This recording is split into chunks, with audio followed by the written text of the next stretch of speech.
저는 이제 여러분과 좀 다르게, 물리적으로, 물질적으로는 좀 어려운 시대라고 하지만 실제로는 여러분보다 훨씬 행복한 시대를 살아왔다고 생각합니다. 근데 왜 그런 말씀을 드리냐면, 당시에는 이제 오늘보다는 분명히 또 내일이 더 나았고, 또 기회도 좀 많이 있어서, 실패도 다시 일어설 수 있었고, 또 도전할 수 있는 기회들도 주어졌습니다.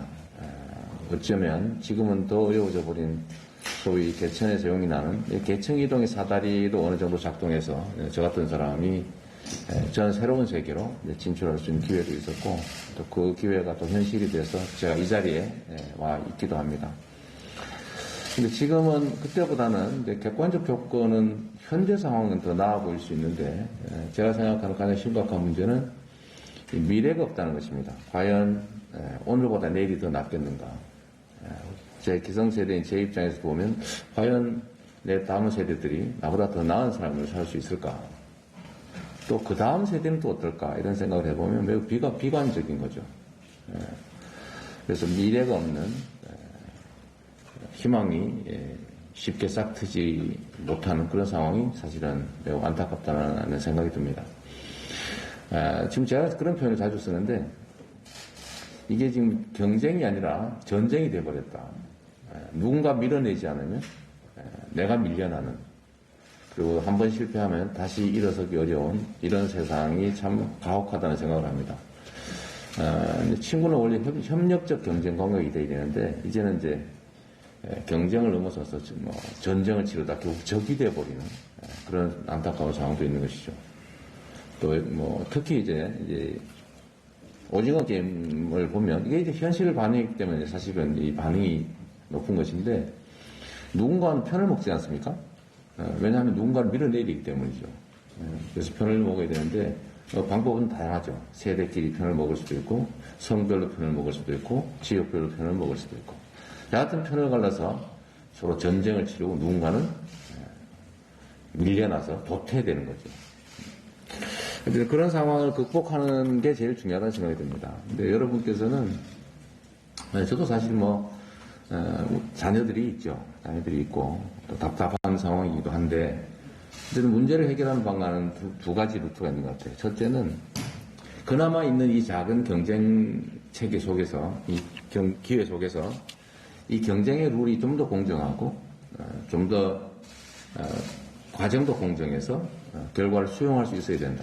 비록 내가 탈락할지라도 경쟁의 공정성, 룰의 공정성 중요하다라는 것이죠.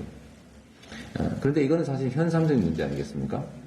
근본적으로는 실패해도 일어설 수 있는 경쟁에서 졌다고 해서 도태되지 않는 새롭게 도전할 수 있는 상황, 즉 기회가 더 많은 세상이 되야 되는 거죠. 제가 성장이라는 화두를 자꾸 던지는 이유도 현재 있는 문제 속에서 그 문제를 해결하는 게 아니라 그 원천인 문제 자체를 없애가는 과정이 필요하다는 겁니다. 즉 성장을 회복해서 우리 기성세대는 사실은 연간 성장률 7%, 10% 이런 시대를 살았습니다.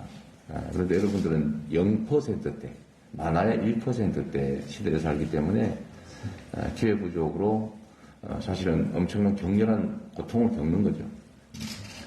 그래서 그 길로 저는 가는 것이 진짜 문제를 해결하는 길이라고 생각합니다. 다만 거기는 상당한 시간이 필요하고 또 상당한 에너지가 필요합니다.